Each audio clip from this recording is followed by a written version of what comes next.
পবিত্র জুমার দিন শুক্রবারে ছোট একটি আমল করে পানির মধ্যে ফু দিয়ে সেই পানিটি যদি খেতে পারেন, জীবনে কখনো আপনাদের কঠিন রোগ হবে না। সব সময় আল্লাহ আপনাকে সুস্থ রাখবে এবং এই শরীরের মধ্যে যত রোগ আছে সমস্ত রোগগুলোকে আল্লাহ রাব্বুল আলামিন ভালো করে দিবে। এবং এই পানি পড়াটা আপনার ছেলে মেয়ে, স্বামী, সন্তান কিংবা শ্বশুর শাশুড়ি, ঘরের সবাইকেও যদি খাওয়াতে পারেন, আল্লাহ তাদেরকেও জীবনে কখনো কঠিন রোগ দিবে না, সব সময় সুস্থ রাখবে। এবং এই শরীরের মধ্যে যত তাদের রোগ আছে আল্লাহ সমস্ত রোগগুলোকে ভালো করে দিবে। নবীজি বলেছেন এই শ্রেষ্ঠ মহা ঔষধ এবং অসুস্থ থেকে বাঁচার জন্যে, কঠিন রোগ থেকে বাঁচার জন্যে এই আমলটি আপনাকে করার জন্যে। তাহলে অবশ্যই শুক্রবারে, জুমার দিনে বা রাতে যেই কোনো সময় সুযোগ পাবেন, এই ছোট দোয়াটি আমলটি করে পানির মধ্যে ফু দিয়ে সেই পানিটি পান করবেন ইনশাআল্লাহ। প্রিয় দিনী ভাই এবং মহিলা, মা ও বোনেরা, গভীর মনোযোগ সহকারে শুনবেন।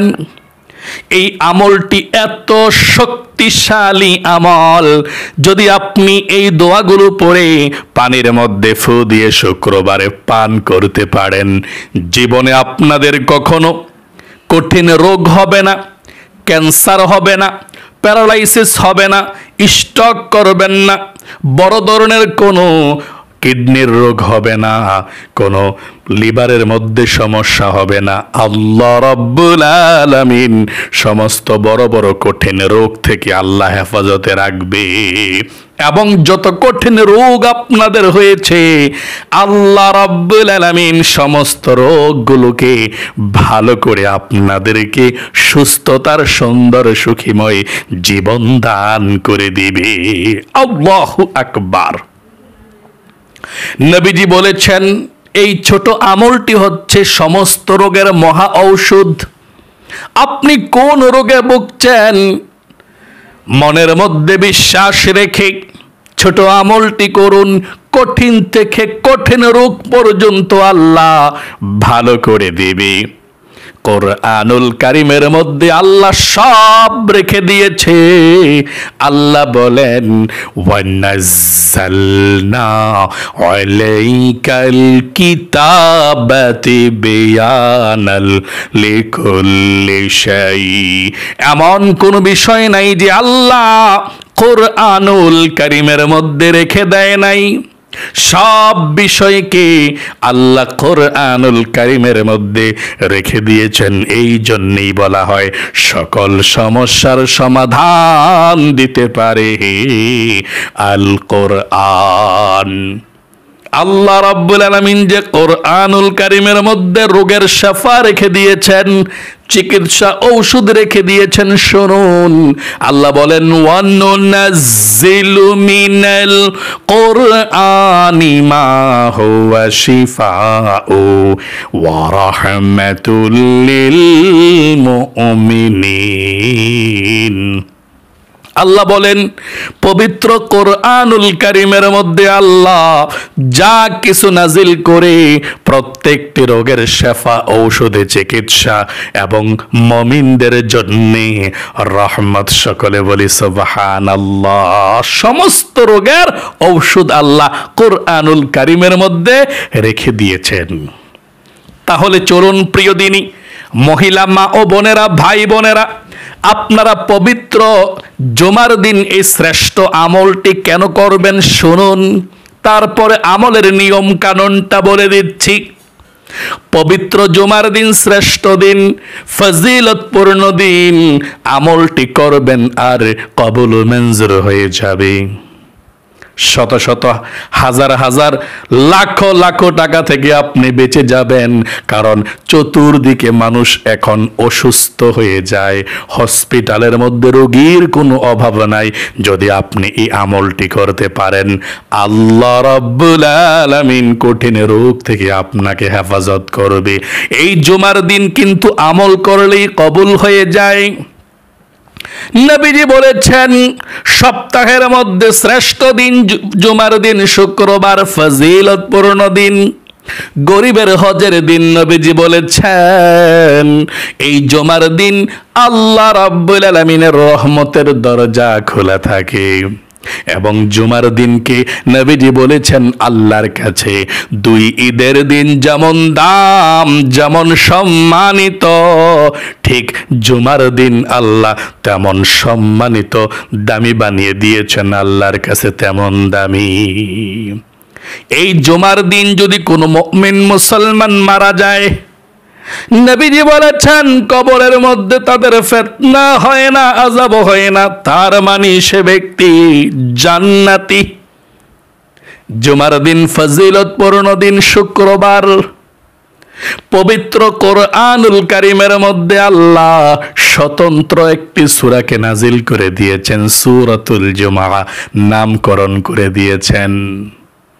সূরাতুল জুমআর মধ্যে আল্লাহ বলেন ইয়া আইয়ুহাল্লাযীনা আমানু, ও বিশ্বাসীরা, ঈমানদাররা, ইযা নুদিয়া লিস-সালাতি মিন ইয়াউমিল জুমআতি ফাসআউ ইলা যিকিরিল্লাহি ওয়া যারুল বাই', তোমরা জুমার দিন ব্যবসা বাণিজ্যগুলোকে বন্ধ করে দিয়ে জুমার নামাজের অংশগ্রহণ করো। আল্লাহু আকবার। তাহলে আশা করি জানতে পেরেছেন জুমার দিন কেমন দিন। এই জন্য আপনি জুমার দিন শুক্রবারে আমলটি করবেন। আমলটি করার নিয়মটা বলে দিচ্ছি, মনোযোগ সহকারে শুনবেন সহজ নিয়মটা। জুমার দিন শুক্রবার দিন অথবা রাত যেই কোনো সময় আপনি আমলটি করতে পারেন। আমলটি করতে হলে সর্বপ্রথম আপনাকে পবিত্রতা অর্জন করতে হবে। পবিত্রতা অর্জন করে পরিচ্ছন্নতা হয়ে আপনি আমলটি করতে হবে। তার মানে ওযু করতে হবে। যদি গোসল ফরজ হয় গোসল করে আপনি আমলটি করবেন। আর যদি আপনার ওযু না থাকে, গোসল ফরজ না, সমস্যা নেই, তাহলে আপনি ওযু করে আমলটি করবেন। আপনি ওযু করবেন সুন্দর করে। ওযুর শুরুতে আপনি বিসমিল্লাহির রহমানির রহিম পাঠ করে ওযুটা সুন্দর করে করবেন। ওযুটা করার পরে আপনি কালেমায়ে শাহাদাত পাঠ করবেন। নবীজি বলেছেন যে ব্যক্তি ওযু করার পরে কালেমায়ে শাহাদাত পাঠ করবে, আল্লাহ রাব্বুল আলামিন তার জন্য 8 জান্নাতের দরজা খুলে দিবে। সে যেই কোনো জান্নাতের দরজা দিয়ে যেই কোনো জান্নাতের মধ্যে প্রবেশ করতে পারবে। আল্লাহু আকবার। ওযু করার পরে কালেমায়ে শাহাদাত এভাবে পাঠ করবেন আমার সঙ্গে, পড়ুন একটিবার। আশহাদু আল্লা ইলাহা ইল্লাল্লাহু ওয়াহদাহু লা শারীকা লাহু ওয়া আশহাদু আন্না মুহাম্মাদান আবদুহু ওয়া রাসূলুহু। এভাবে আপনি কালেমায়ে শাহাদাত পাঠ করবেন। তারপর পবিত্র একটি জায়গাতে বসে যাবেন আমলটি করার জন্য। কারো সঙ্গে কথা বলবেন না, নিরিবিলি আপনি আমলটি করবেন ইনশাআল্লাহ। আমলটি করতে হলে 1 গ্লাস পানি অথবা 1 বোতল পানি অথবা জগের মধ্যে পানি নিয়ে সামনে আপনাকে বসতে হবে। আপনি যে দোয়াগুলো পড়বেন, পড়ে পানির মধ্যে আপনি ফু দিতে হবে। তাহলে 1 গ্লাস পানি বা জগের মধ্যে বা বোতলের মধ্যে হলে পানি হলেই চলে। সামনে গ্লাসের মধ্যে পানি নিয়ে বসবেন। সর্বপ্রথম আপনি জীবনের সমস্ত গুনাহগুলো ক্ষমা হওয়ার জন্যে 11 বার ইস্তেগফার পাঠ করবেন। আল্লাহর কাছে বলবেন, আল্লাহ জীবনে যত গুনাহ করেছি, অন্যায় করেছি, অবিচার করেছি, নফসের উপরে জুলুম করেছি, ও আল্লাহ সমস্ত গুনাহগুলো তুমি ক্ষমা করে দাও, মাফ করে দাও, আর জীবনে কখনো গুনাহ করব না। এভাবে আল্লাহ রাব্বুল আলামিনকে বলে আপনি ইস্তিগফার পাঠ করবেন। এই ইস্তিগফারটা মন থেকে পাঠ করবেন। ইস্তিগফার পাঠ করলে আল্লাহ আপনাকে জীবনের গুনাহগুলো ক্ষমা করবে, রিজিক দেবে, ধন সম্পদ দেবে। ছেলে সন্তান না থাকলে ছেলে সন্তান দিবে, থাকলে তাদেরকে আল্লাহ ভালো রাখবে, বিপদ আপদ থেকে হেফাজত করবে। 4 নাম্বার, আপনাকে আল্লাহ তাআলা জান্নাতে প্রবেশ করাবে। 5 নাম্বার, জান্নাতি নহর থেকে আপনাকে শরবত খাওয়াবে। আল্লাহু আকবার। তাহলে সর্বপ্রথম জীবনের সমস্ত গুনাহগুলো ক্ষমা হওয়ার জন্য 1 নম্বরে 11 বার ইস্তিগফার পাঠ করবেন। এভাবে আমার সঙ্গে পড়ুন, আস্তাগফিরুল্লাহ ওয়া আতুবু ইলাইহি। আবার আমার সঙ্গে পড়ুন, আস্তাগফিরুল্লাহ ওয়া আতুবু ইলাইহি। আবারও আমার সঙ্গে পড়ুন, আস্তাগফিরুল্লাহ ওয়া আতুবু ইলাইহি। 1 নম্বরে তাহলে 11 বার ইস্তিগফার পাঠ করবেন। 2 নম্বরে নবী করিম সাল্লাল্লাহু আলাইহি ওয়াসাল্লামের প্রেম ভালোবাসা মনের মধ্যে নিয়ে আপনি দুরূদ শরীফ পাঠ করবেন 11 বার। ছোট দুরূদ শরীফও পাঠ করতে পারেন যদি সময় থাকে। নামাজের দুরুদে ইব্রাহিমটা পাঠ করবেন, কারণ যত দুরূদ শরীফ আছে সব থেকে শ্রেষ্ঠ দুরূদ শরীফ হচ্ছে দুরুদে ইব্রাহিম। তাহলে 11 বার যদি পারেন দুরুদে ইব্রাহিম এভাবে পড়বেন। আমার সঙ্গে একটি বার পড়ুন, আল্লাহুম্মা সাল্লি আলা মুহাম্মাদিন ওয়া আলা আলি মুহাম্মাদ কামা সাল্লাইতা আলা ইব্রাহিম ওয়া আলা আলি ইব্রাহিম ইন্নাকা হামিদুম মাজিদ। আল্লাহুম্মা বারিক আলা মুহাম্মাদিন ওয়া আলা আলি মুহাম্মাদ কামা বারাকতা আলা ইব্রাহিম وعلى آل إبراهيم إنك حميد مجيد। এভাবে আপনি নবীজির প্রেম ভালোবাসা মনের মধ্যে নিয়ে 11 বার দরুদ শরীফ পাঠ করবেন। 3 নম্বরে আউযু বিল্লাহ এবং বিসমিল্লাহ সহকারে পবিত্র কোরআনুল কারীম থেকে 41 বার সূরাতুল ফাতিহা পাঠ করবেন। আউযু বিল্লাহ বিসমিল্লাহ সহকারে 41 বার সূরা ফাতিহা পাঠ করে পানির মধ্যে আপনাকে ফু দিতে হবে। এই সূরাতুল ফাতিহাকে নবীজি বলেছেন সমস্ত রোগের মহা ঔষধ। সকলে বলি সুবহানাল্লাহ। যত রোগ পৃথিবীর মধ্যে আছে, যত রোগ হয়েছে অতীতে, এখন হচ্ছে, ভবিষ্যতে হবে, সমস্ত রোগের মহা ঔষধ আল্লাহ রেখে দিয়েছেন সূরাতুল ফাতিহার মধ্যে, আলহামদু সূরার মধ্যে। শুধুমাত্র বিশ্বাস সহকারে যদি আপনি পাঠ করে ফু দিতে পারেন, এই পানি পড়াটা আপনার সমস্ত রোগের মহা ঔষধ হয়ে যাবে। আপনি হসপিটালের ওষুধ খাচ্ছেন, খান, সমস্যা নেই। এই পানি পড়াটাও কোরআন থেকে খান, উসিলা আল্লাহ আপনাকে সুস্থ করে দিবে ইনশাআল্লাহ। তাহলে আউযু বিল্লাহ বিসমিল্লাহ সহকারে আপনি সূরা ফাতিহা 41 বার পাঠ করবেন। 41 বার সূরা ফাতিহা পাঠ করে পানির মধ্যে একটিবার ফু দিবেন এভাবে, বিসমিল্লাহির রহমানির রহিম। এভাবে কিভাবে পাঠ করবেন শুনুন, আমার সঙ্গে একটিবার পড়ুন।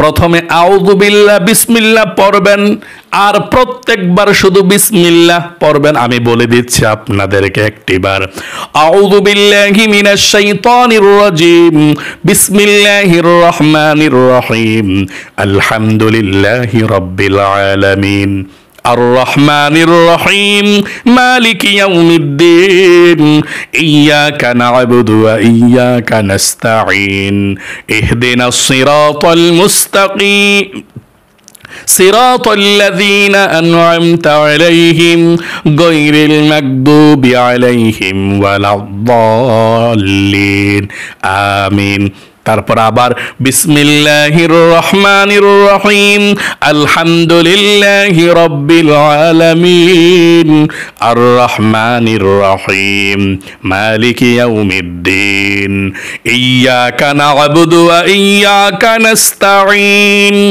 ইহদিনাস সিরাতাল মুস্তাকিম, সিরাতাল্লাযীনা আন'আমতা আলাইহিম গায়রিল মাগদুবি আলাইহিম ওয়ালাদ-দাল্লিন, আমিন। এভাবে আপনি 41 বার পর্যন্ত সূরাতুল ফাতিহা পাঠ করে আপনি পানির মধ্যে একটি বার ফু দিবেন এভাবে, বিসমিল্লাহির রহমানির রহিম। তারপরে 4 নম্বরে আবারও আপনি 11 বার দরুদ শরীফ পাঠ করবেন। দরুদ ইব্রাহিম যদি পারেন প্রথমের মতো পাঠ করবেন।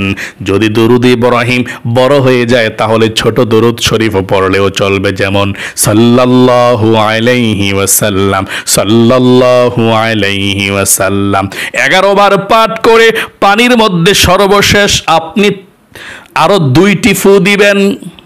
মানে 41 বার সূরা ফাতিহা পড়ে একটি ফু, সর্বশেষ 11 বার দরুদ শরীফ পাঠ করে পানির মধ্যে 2টি ফু দিবেন এভাবে, বিসমিল্লাহির রহমানির রহিম।